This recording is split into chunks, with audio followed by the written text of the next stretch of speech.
आप हल्का ने 83 में किसको सपोर्ट कर रहे हम हैं? शेर को सपोर्ट कर रहे हैं क्योंकि हम समझते हैं कि मियां नवाज शरीफ इस मुल्क की मुआशी इस्तेकाम के लिए और सियासी इस्तेकाम के लिए मियां नवाज शरीफ लास्ट होप है।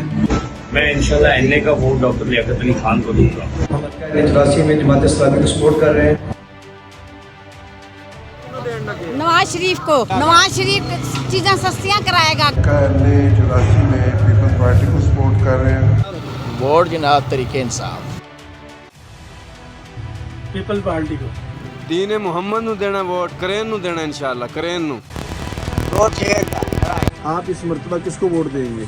पाकिस्तान पीपल पार्टी मैं N84 में शेर को सपोर्ट कर रहे हैं, डॉक्टर लियाकत अली खान को सपोर्ट कर रहे हैं। इंशाल्लाह N84 को देंगे मियां मोहम्मद नवाज शरीफ, बब्बर शेर को, बब्बर शेर जिंदाबाद।